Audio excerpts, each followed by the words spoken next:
Salut tout le monde, j'espère que vous allez bien. Et oui, double show ce soir, puisque oui, vous le savez, il y a deux shows qui ont eu lieu hier soir à la WWE. Le premier qu'on va parler maintenant, c'est NXT Stand and Delivered. Et finalement, on parlera par la suite de WrestleMania Day One. Vous avez vu, il y a une petite lumière tamisée. La raison est simple, c'est qu'il fait moche dehors. Et vous le savez, cette fameuse fenêtre derrière moi ne capte pas la lumière. Je sais pas ce qu'elle capte. En tout cas, ce qui est certain, c'est qu'elle capte pas Canal+. Et elle capte pas trop la lumière. Donc vous voyez, j'ai une petite caméra qui est là, qui met un peu de lumière. C'est pour ça d'ailleurs que j'ai la lumière dans la gueule. Alors soyez sympa, soyez mignon et soyez cool. Bon, allez, on va regarder bien évidemment ce qui s'est passé à NXT Stand and Delivered. Et juste après, bien sûr, il y aura cette vidéo pour WrestleMania. De toute façon, la moment où vous regardez cette vidéo, vous attendrez une petite heure et vous aurez WrestleMania pour ainsi dire. Alors il y a d'ailleurs, on parlera bien sûr de toutes les ceintures qui ont été défendues à ce moment-là. On parlera bien sûr du match Unofficial match entre Grayson Waller et Johnny Gargano. Et bien sûr, on parlera de tout ça. Allez, on va commencer tout de suite avec le premier match de la soirée. C'était le ladder match pour le titre de NXT féminin. Alors, Roxanne Perez avait finalement réussi à venir. C'était un ladder match. Elle a affronté donc Lyra Valkyria, Tiffany Stratton, Gigi Dolin, Indy Hartwell et Zoe Starks. Alors, pour cet opener, en tout cas, c'est une belle vitrine. En tout cas, c'est une belle vitrine pour la lutte féminine et en tout cas la lutte professionnelle. C'est bien qu'ils aient commencé avec ce titre. Alors moi, je m'attendais peut-être à avoir peut-être un match un peu moins intense, mais ils ont pris la décision, voilà, de frapper très très fort. C'est un pari, mais en tout cas, moi, j'ai beaucoup aimé ce match. Après, c'est toujours pareil, hein, les matchs de l'échelle ne sont pas des matchs à explosivité technique. Autrement dit, tu vas pas avoir de la lutte amateur, tu vas pas avoir, c'est vraiment des bumps à tout va. Il y a eu de sacrés bumps, il y a eu notamment des prises aériennes, des prises à l'extérieur. J'ai beaucoup aimé Gigi Dolin qui vraiment a fait un gros match. Après, il y a eu Jessie Jane qui est arrivé, donc ça veut dire qu'a priori, il y aura sans doute une continuité au niveau de la rivalité. On rappelle que Jessie Jane s'était blessée, donc ce qu'on a fait que Gigi Dolin s'était retrouvé dans ce match-là. C'est bien qu'il y a eu cette apparition. Un peu déçu quand même de Roxanne Perez, qui a été un peu discrète. Ah oui, juste Gigi Dolin qui essaie de faire une Terry Funk. À ce moment-là, j'ai trouvé que tout le monde a essayé de jouer le jeu. Mais bon, il y a eu un peu de fail pour ainsi dire. Ça m'a fait un peu rigoler. Mais voilà, en tout cas, c'était cool. Ah oui, juste petit coup de gueule. Alors après, c'est un semi-coup de gueule. Alors, je veux bien qu'à un moment donné, on n'ait pas le temps, mais ne pas présenter en entrée Zoe Starks, Indy Hartwell, et il y en avait une dernière qui n'a pas été présentée aussi, je crois, c'est quand même un peu limite. Voilà, soit tu présentes personne, soit tu présentes tout le monde, mais tu présentes pas 3 sur 5. C'est vrai que j'ai trouvé ça un peu abusé, surtout que Indy et Gigi ont été quand même les deux meilleures, ceux qui ont vraiment livré. Alors, Indy Hartwell a été un peu plus discrète. D'ailleurs, je sais pas si c'est volontaire ou pas, mais j'ai l'impression que Indy n'est pas très à l'aise sur les échelles. Ça, c'est toujours pareil. Moi, je considère que quand t'es pas à l'aise dans une stipulation, faut pas y aller. Surtout que, voilà, après, on va parler de Dexter Loomis après. Mais c'est vrai que moi, j'ai trouvé que voilà, elle a pas brillé de par sa présence. Peut-être une déception. Bon, elle a remporté la ceinture, ça lui fera plaisir. Moi, je l'aime beaucoup, Indy. Après, bon, l'intervention de Dexter, m'a pas dérangé parce que finalement, c'est un peu aussi un bon moyen de sortir The Way dans cette histoire. Il y avait Johnny Gargano qui était pas loin, il y avait Candice. Moi, j'aurais fait un truc plus du genre avec Candice qui vient, mais comme Candice avait un autre rôle dans ce pay-per-view, donc finalement, ça m'a pas dérangé, loin de là. Après cela, on a eu le NXT Tag Team Championship avec Gallas contre les Creed Brothers et Shining Lorenzo et Tony D'Angelo. Alors déjà, l'intervention de Joe Coffey, pas de problème, moi pour moi. Ça permet notamment de l'intégrer à Gallas. Finalement, ça me dérange pas. Sinon, le match était cool, hein. Le match était cool, l'intensité était pas mal. J'ai bien aimé la team D'Angelo et Lorenzo. Hein, franchement, j'ai beaucoup apprécié. Les cris n'ont pas été mauvais et Gallus a été plutôt la force pure, pour ainsi dire. Donc j'ai envie de dire, bah, on a eu quand même une belle fusion quand même de ce titre qui a livré une belle prestation. Après cela, on a eu donc le WWE North American Championship avec donc, on rappelle, Wesley, Dragon Lee, ils n'ont rien à voir, un lien de parenté, hein, je préfère préciser, JD McDonald, McDonagh, pardon, Axiom, et Ilija Dragunov. Hein, pour ceux qui ne savent pas qui est Axiom, c'était... alors attendez, j'ai son nom, je crois. J'ai plus son nom. Ah, j'ai plus son nom, mais il était à NXT UK. D'ailleurs, j'ai fait un débriefing dessus, d'ailleurs. Attendez, j'ai... A-Kids, voilà, c'était A-Kids. Donc, ils ont choisi, voilà, de faire venir ce lutteur, qui est donc devenu à ce moment-là Axiom. Moi, j'ai beaucoup apprécié, franchement, ce match. On va pas se leurrer. Il est grandiose. Il est grandiose, il est exceptionnel. Franchement, euh, c'est là qu'on voit, voilà, il n'y a pas besoin parfois d'avoir des outils pour pouvoir faire un grand match. Il suffit d'avoir tout simplement 5 énormes lutteurs et vous sortez un grand match. Dragon Lee a été un peu plus discret, mais bon, à mon avis, c'était l'un de ses premiers matchs, donc forcément, ça va être compliqué. Mais Axiom, Elijah Dragunov a été excellent, Wesley a été très bon dans ce match. Quelle renaissance encore une fois de Wesley, qu'on rappelle, hein, a perdu son compagnon suite à des propos. Alors je ne sais plus quels sont ses propos, mais c'était des propos qui ont mérité voilà, un renvoi. Et au final, eh bien, Dragunov, excellent. Et franchement, ben, c'était un super match. Alors après, si on doit trouver quand même des petits tops, je dirais Axiom, je dirais Wesley et je dirais Ilija Dragunov. McDonald's n'a pas été mauvais.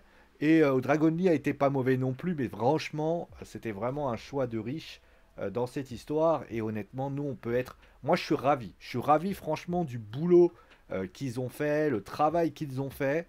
Et ça prouve, voilà, que à NXT, quand ils veulent, ils peuvent sortir des prestations de haute volée. Quand même, là, vraiment, ils ont fait une prestation digne de WrestleMania dans cette rencontre. Après cela, on a eu donc le Ascension match entre Grayson Waller et Johnny Gargano.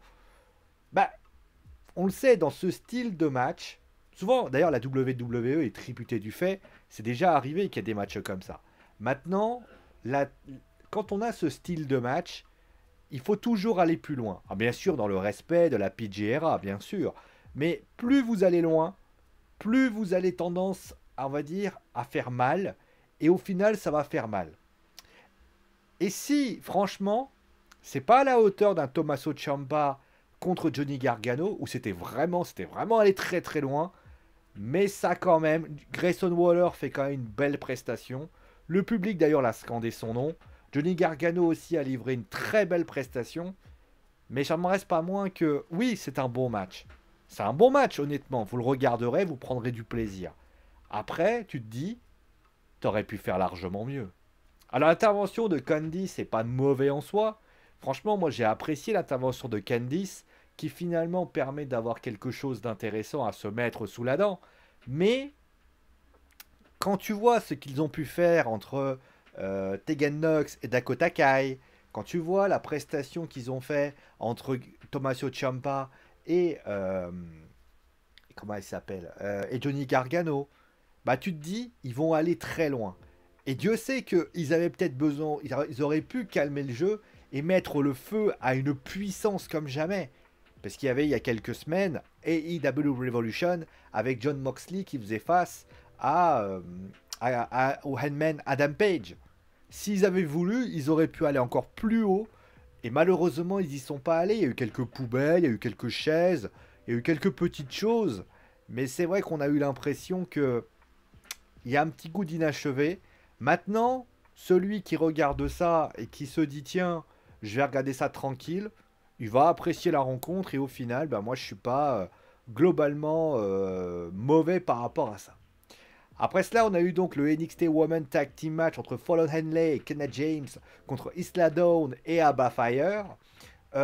Très beau match. Bon, le match sympathique. Voilà. En plus, ça donne un petit trou d'air pour se reposer un petit peu. Alors, attention, hein, je dis pas que le match est un bouche-trou.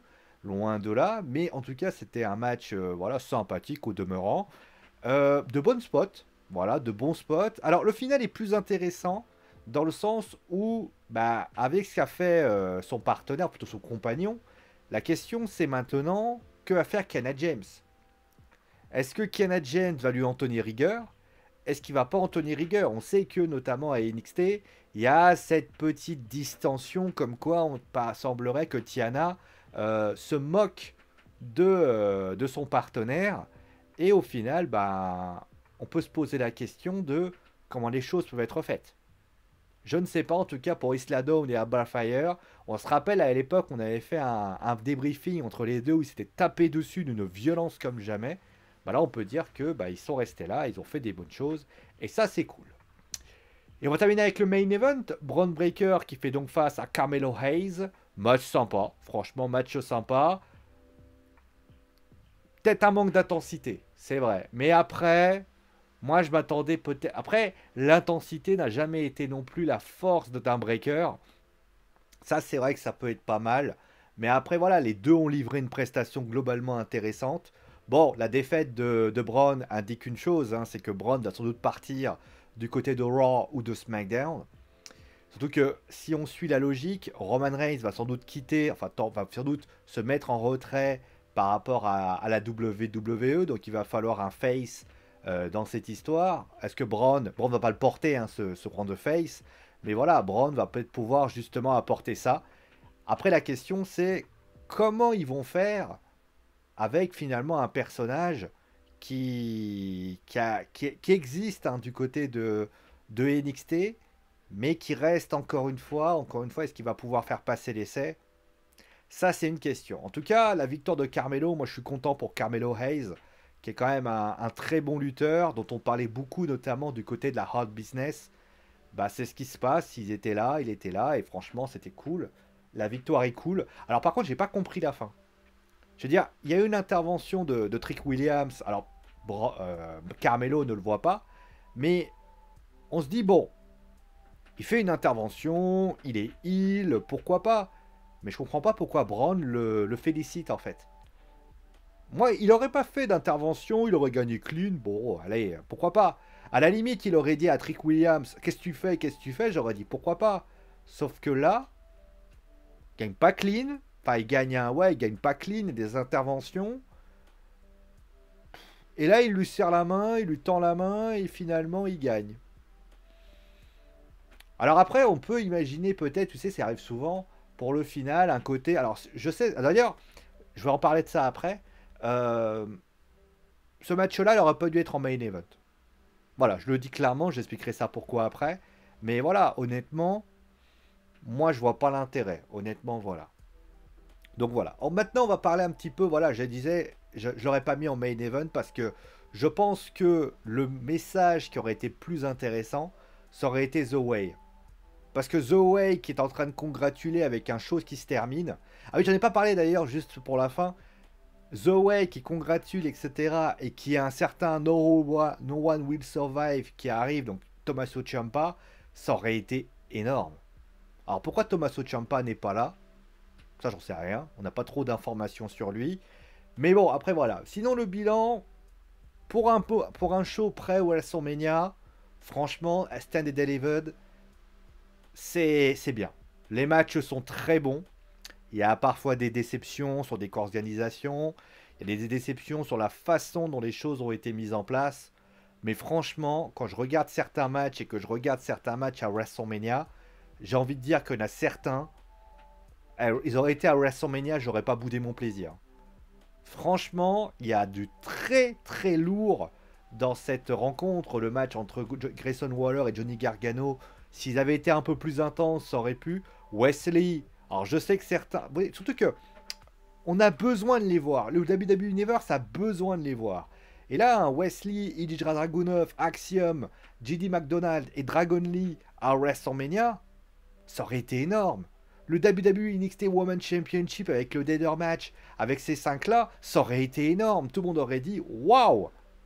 Et au lieu de ça, tu préfères les laisser à NXT. C'est... Alors certes, il y a un pay-per-view et tout ça, je comprends.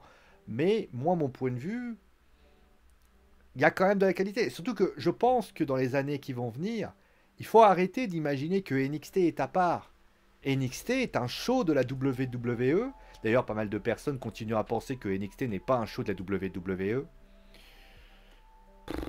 Bon, bref. Moi, honnêtement, je suis hypé par ce qui s'est passé. Et je pense qu'il faut les considérer comme un roster, pas un roster particulier.